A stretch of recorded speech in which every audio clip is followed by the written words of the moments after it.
Hello everyone, welcome प्यारे बच्चों।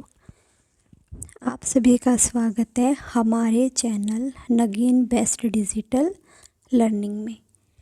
और आप सभी का स्वागत है हमारी एक और नई वीडियो में।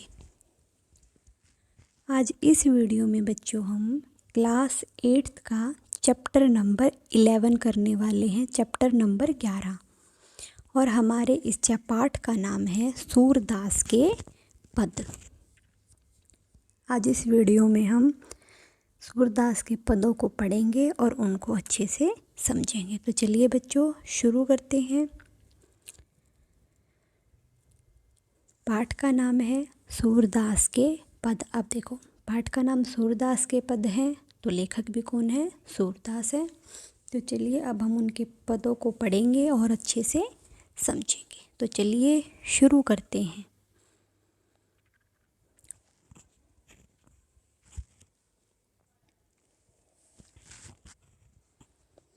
मैया कबही बढ़ेगी चोटी, कितनी बार मोही दूध पियत भई, यह अजो है छोटी। तो जो कहती बल्कि बैनी ज्यों, हने है लंबी मोटी। काढ़त गोहत नहवावत जेहे, नागिन सी भुई लोटी। काचो दूध पियावत पची पची, देती न माखन रोटी।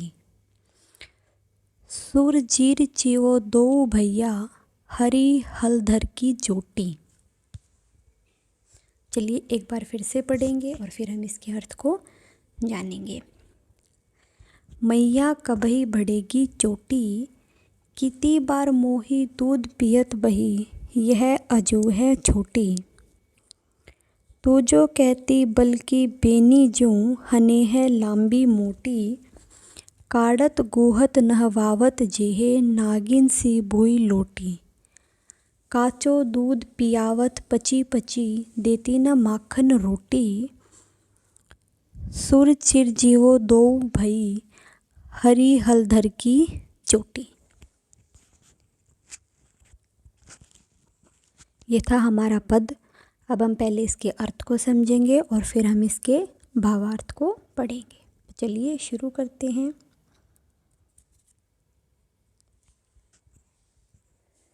मैया यानी कि इसमें श्री कृष्ण जी अपनी माँ को शिकायत भरे शब्दों में कहते हैं, यानी कि अपनी माँ से शिकायत करते हुए कुछ बात कहते हैं कि हे मैया कबई बढ़ेगी चोटी, कि हे मैया मेरी चोटी कब बड़ी होगी, यानी कि जो मेरी चोटी है ये कब बड़ी हो जाएगी। मेरे बाल इतने लंबे कब होंगे कि जिससे मेरी चोटी लंबी हो जाएगी। कितनी बार मोही दूध पियत भई, यह अजू है छोटी। और तुम तो कहती थी कि तुम जितना ज़्यादा दूध पियोगे, जितना जल्दी दूध पियोगे, तुम्हारी चोटी उतनी ही लंबी हो जाएगी।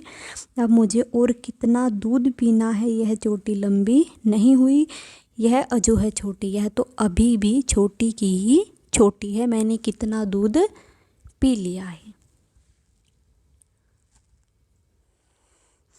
तू जो कहती बन की बैनी जो, हने है लांबी मोटी। और हे मैया तुम तो कहती थी कि जो तुम्हारे भाई बलराम की तरह तुम्हारी चोटी है जो हने है लांबी और बिल्कुल मोटी हो जाएगी। काढ़त गोहत नहवावत जेहे, नागिन सी भुई लोटी। और जब तुम मुझे नहलाती हो, संवारती हो, मेरे बाल बनाती हो, तो तब तुम तो कहती कि तुम्हारी चोटी नागिन सी जैसी लंबी हो जाएगी। काचो दूध पियावत पची पची। और तुम ये बातें कहकर कि तुम्हारी चोटी लंबी हो जाएगी, बार बार मुझे कच्चा दूध पिला देती हो, देती न माखन रोटी। और खाने के लिए माखन रोटी नहीं देती हो। सुर चिर जीवो दो भाई। और इसमें सूरदास जी कहते हैं कि चिर जीवो दो भाई, हरी हलधर की जोटी। और जो श्री कृष्ण और उनके जो बड़े भाई है हलराम, यानी कि हलधारी हैं, हल चलाने वाले हैं, उनकी जोड़ी हमेशा सलामत रहे। दोनों भाई की जोड़ी हमेशा ऐसे ही बनी रहे। ये था हमारा पद। इसका क्या अर्थ था कि कृष्ण जी अपनी माता से, कान्हा जी अपनी माता से शिकायत भरे शब्दों में कहते हैं, यानी कि उनसे शिकायत कर रहे हैं कि हे मैया, मेरी चोटी कब बड़ी होगी। कितना बार मैंने कितना दूध पी लिया है, लेकिन यह चोटी तो अभी भी बिल्कुल छोटी की ही छोटी है। तू जो कहती बल्कि बहनी जो, और तुम तो कहती थी कि जो तुम्हारी चोटी है तुम्हारे भाई बलराम की चोटी की तरह बिल्कुल लंबी और मोटी हो जाएगी। तो मुझे नहलाते संवारते समय कहती थी कि नागिन की तरह तुम्हारी जो चोटी है लंबी हो जाएगी। और ये बात बार बार कहकर आप तुम मुझे कच्चा दूध पिला देती हो, माखन रोटी खाने के लिए नहीं देती हो। और सूरदास जी कहते हैं कि कृष्ण और बलराम के दोनों भाई की जोड़ी हमेशा ऐसे ही सलामत रहे। ये था बच्चों, हमने पद के अर्थ को समझ लिया है। चलिए अब हम इसके भावार्थ को पढ़ते हैं।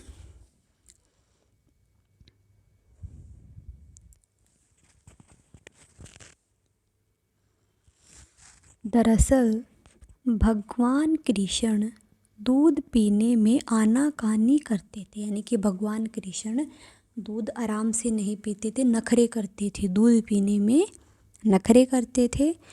दूध पीने से उनके बाल उनके बड़े भाई बलराम के जैसे लंबे और घने हो जाएंगे। यानी जो उनकी यशोदा माता है वो उन्हें ज़बरदस्ती कान्हा को दूध पिलाती थी और उन्हें क्या लालच देती थी कि उनको बहकाकर, बहलाकर, फुसलाकर, लालच देकर उनको ज़बरदस्ती दूध पिलाती थी कि दूध पीने से जो तुम्हारे ये बाल हैं तुम्हारे भाई बलराम के जैसे लंबे और घने हो जाएंगे। लंबे और मोटे बालों के लोभ में, लालच में आकर कान्हा भी दूध पी लेते थे। लेकिन दूध पीते पीते काफ़ी समय बीत जाने के बाद जब उनके बाल बड़े नहीं होते तो एक दिन कान्हा अपनी मैया से इस बारे में पूछते हैं। और जब उन्हें दूध पीते पीते बहुत दिन हो जाते हैं और उसके बाल लंबे नहीं होते तो वो अपनी मैया से इस बारे में एक दिन पूछते हैं और कहते हैं। उपरोक्त पद में, यानी कि इस पद में कवि सूरदास ने कृष्ण की बाल लीला का बहुत ही खूबसूरत वर्णन किया है। यानी कि उनके जो बचपन की लीलाएं हैं, बालपन की लीलाएं हैं, उनके बारे में बहुत खूबसूरत वर्णन किया है। जिसमें वो अपनी, यानी कि कृष्ण जी अपनी माता यशोदा से शिकायत भरे लिहाज में पूछते हैं, यानी कि शिकायत करते हुए उनसे पूछते हैं कि हे माता, उनकी चोटी कब बढ़ेगी, उनकी चोटी कब बड़ी हो जाएगी। दूध पीते पीते मुझे कितना समय हो गया है, लेकिन मेरी चोटी अभी भी छोटी की छोटी ही है, मेरी चोटी अभी भी लंबी नहीं हुई है। कि हे मैया, तुम तो कहती थी कि दूध पीने से जो तुम्हारी चोटी है वो तुम्हारे बड़े भैया बलराम के जैसे लंबी और मोटी हो जाएगी। और मैया, तुम तो यह भी कहती थी कि बाल संवारते वक्त, चोटी बनाते वक्त, नहलाते वक्त, यानी कि जब तुम मुझे नहलाती थी, मेरे बालों को संवारती थी, चोटी बनाती थी और कहती थी कि जो तुम्हारी चोटी है वो नागिन के जैसे भूमि पर लोटपोट करने लगेगी। यानी कि जैसे नागिन जितनी लंबी होती है, नागिन के जैसी तुम्हारी चोटी हो जाएगी। मैया, यह सब बातें कहकर तू मुझे बार बार कच्चा दूध पिलाती है और मुझे कभी भी माखन व रोटी खाने को नहीं देती है। और मैया, तुम मुझे ये सारी बातें कहकर बार बार मुझे बहला फुसलाकर कच्चा दूध पिला देती हो और कभी भी माखन रोटी खाने को नहीं देती हो। सूरदास जी अपने ऐसे बाल गोपाल पर न्यौछावर होते हुए कहते हैं कि ऐसे सुंदर बाल लीलाएं करने वाले कृष्ण और उनके जो बड़े भाई हलधर बलराम की जोड़ी है वो सदा ऐसे ही बनी रहे, उनकी जोड़ी कभी भी ना टूटे। ये था हमारा बच्चों पद नंबर 1। इसको हम एक बार फिर से समझेंगे ताकि हमें ये अच्छे से समझ में आ जाए। कान्हा जी बचपन में दूध पीने में आनाकानी यानी कि नखरे करते थे, उन्हें दूध पीना पसंद नहीं था और उनकी जो माता यशोदा है वो कान्हा जी को ज़बरदस्ती दूध पिलाती थी और उन्हें दूध पिलाने के लिए क्या लालच देती थी कि अगर तुम दूध पियोगे तो तुम्हारी ये चोटी है तुम्हारे बड़े भाई बलराम की तरह लंबी और मोटी हो जाएगी। और इस बाल बड़े करने के लालच में, बाल लंबे होने के लालच में कान्हा जी दूध पी लेते थे। लेकिन दूध पीते पीते जब उनको ऐसे ही दूध पीते पीते काफ़ी समय हो गया, बहुत दिन हो गए, तो उनके जो बाल हैं वो बड़े नहीं हुए। और एक दिन कान्हा अपनी मैया से इस बारे में उनसे पूछते हैं और क्या कहते हैं, तो चलिए जानते हैं। प्रोक्त पद में कवि सूरदास ने कृष्ण की जो बाल लीला का बहुत ही सुंदर वर्णन किया है, उनकी बचपन की लीलाओं के बारे में बहुत सुंदर वर्णन किया है, जिसमें वो अपनी माता यशोदा से शिकायत भरे लफ्ज़ों में पूछते हैं कि हे माता, उनकी चोटी कब बड़ी होगी? दूध पीते पीते अब तो मुझे कितना समय हो गया है लेकिन मेरी चोटी तो बड़ी ही नहीं हो रही। मैया तुम तो यह भी कहती थी कि दूध पीने से जो तुम्हारी चोटी है वो बड़े भैया बलराम की जैसी लंबी और मोटी हो जाएगी। और मैया तो जब तुम मुझे बाल संवारती थी, मेरी चोटी बनाती थी, मुझे नहलाती थी, और इस समय तो तुम मुझे ये भी कहती थी कि जो तुम्हारी चोटी है वो नागिन के जैसे भूमि पर लोटपोट करने लगेगी। और मैया यह सब बातें कहकर तुम मुझे कच्चा दूध पिला देती थी और खाने के लिए माखन रोटी नहीं देती थी। तो सूरदास जी ने ऐसे बाल गोपाल पर न्यौछावर होते हुए, उनके प्रति अपना प्रेम दिखाते हुए, ऐसी सुंदर बाल लीलाएं करने वाले जो कृष्ण हैं और उनके जो बड़े भाई बलराम हलधर हैं की जोड़ी हमेशा ऐसे ही बनी रहे।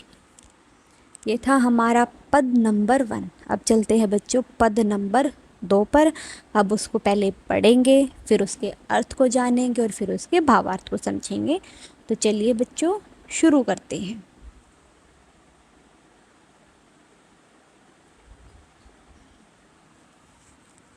तेरे लाल मेरो माखन खायो, दोपहर दिवस जानी घर सुनो, ढूंढी ढंडोरी आपही आयो।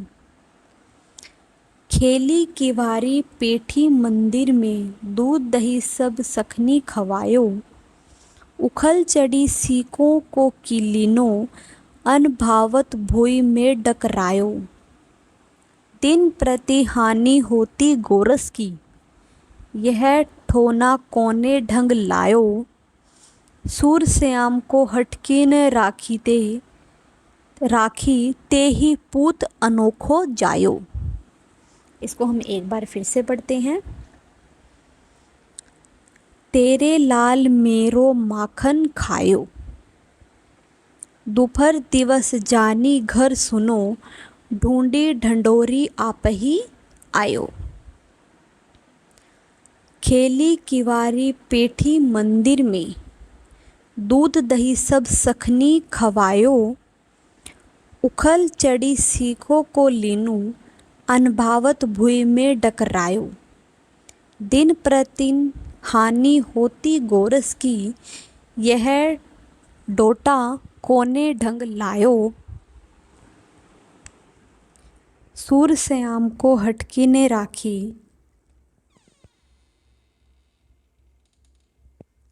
तेही पूत अनोखो जायो। अब हम इसके अर्थ को समझेंगे, फिर हम इसके भावार्थ को पढ़ते हैं। तो चलिए बच्चों शुरू करते हैं।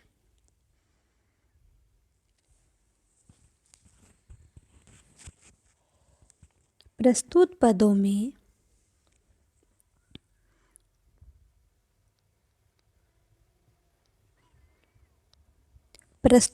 में यानी कि जो हमें ये पद दिए गए हैं, प्रस्तुत पद में, प्रस्तुत पंक्तियों में जो गोपी है, एक गोपी माता यशोदा से कान्हा की शिकायत लगाते हुए कहती है। यानी कि इस पद में हमें क्या बताया गया है कि जो एक गोपी है वो कान्हा की शिकायत माता यशोदा से कर रही है कि तुम्हारा कान्हा क्या करता है, तुम अपने कान्हा को समझाती नहीं हो, उसे मना नहीं करती हो, उसे हटाती नहीं हो, तुमने तो एक अलग ही तरह का पूत जन्मा है, ऐसा तो कोई भी बच्चा नहीं करता। यानी कि गोपी है जो यशोदा माता से कान्हा की शिकायत कर रही है। तो चलिए जानते हैं क्या शिकायत कर रही है।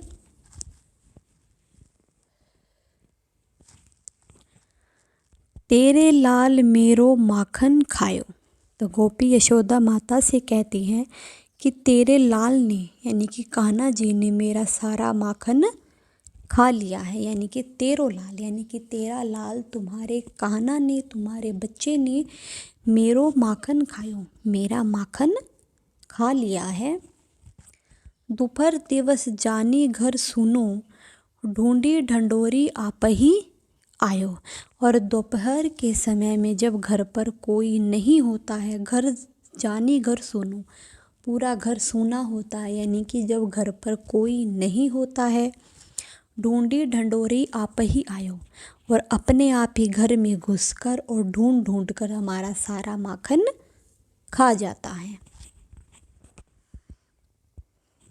खोली किवारी बैठी मंदिर में, दूध दही सब सखनी खवायो।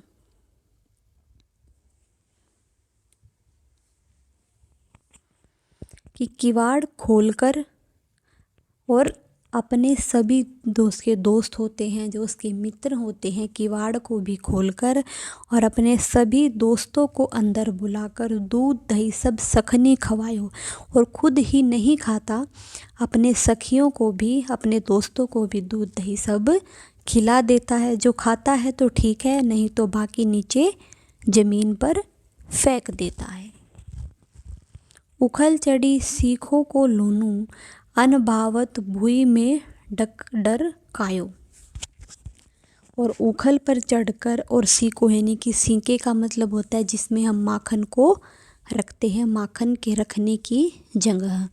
और उखल पर चढ़कर सीके में से माखन को उतार कर खा लेता है। जो खाता है तो ठीक है, अनभावत, और जब उसका मन नहीं करता, भुई में डरकायो, और बाकी जमीन पर गिरा देता है। दिन प्रति हानि होती गोरस की, और रोज की रोज, गोरस का मतलब होता है दूध दही माखन, जो ये सारी चीज़ें होती हैं इनको हम क्या बोलते हैं, गोरस बोलते हैं। और दिन प्रतिदिन, रोज की रोज हमारे दूध दही घी और सबकी हानि हो जाती है। यह टोडा कोने ढंग लायो, और यह उनका खाने का कौन सा ढंग है, खाने का कौन सा तरीका है। सुर श्याम को हटकी न राखी ते।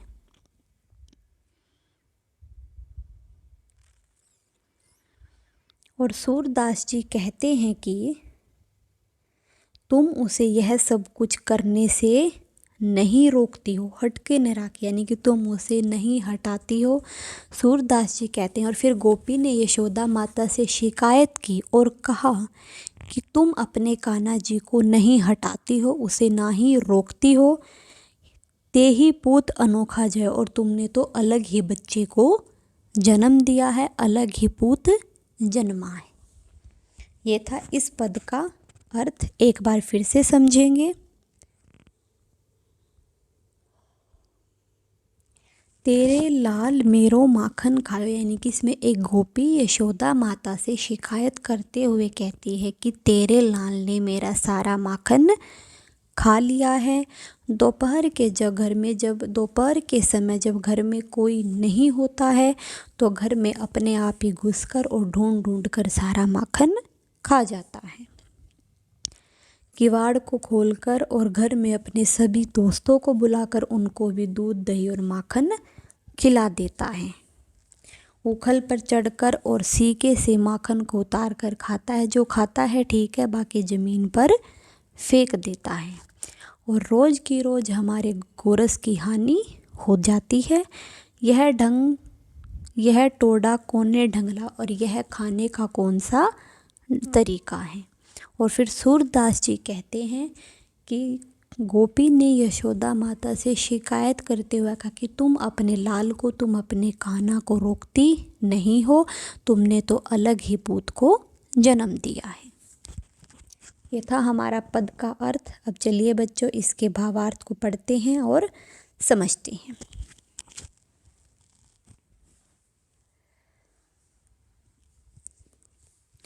उपरोक्त पदों में कवि सूरदास ने कृष्ण द्वारा किसी गोपी के घर माखन चोरी करने के बाद उस गोपी का माता यशोदा से शिकायत करने का बड़ा मनोहर वर्णन किया है। यानी कि इस पद में सूरदास ने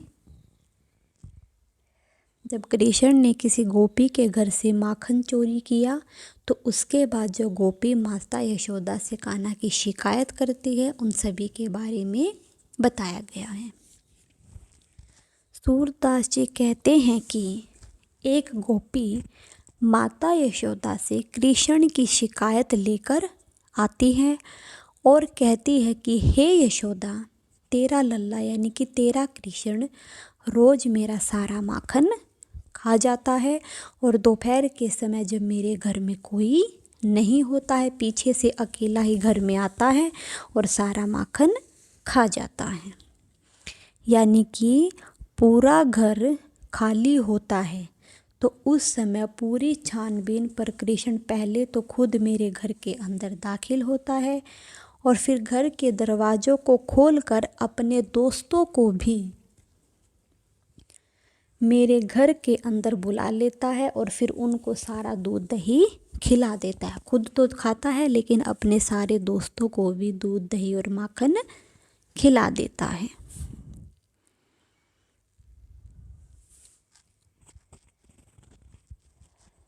हे यशोदा, तेरा लल्ला कृष्ण ओखली पर चढ़कर छींके, यानी कि छींके उसको बोलते हैं, माखन रखने की जगह होती है, छींके तक पहुंच जाता है और फिर माखन के बर्तन से थोड़ा माखन तो खुद खा लेता है और बाकी ज़मीन में गिरा देता है, जिससे हर रोज़ गोरस यानी कि दूध दही माखन का बड़ा नुकसान हो जाता है। भला तेरे लड़के का खाने का यह कौन सा ढंग है।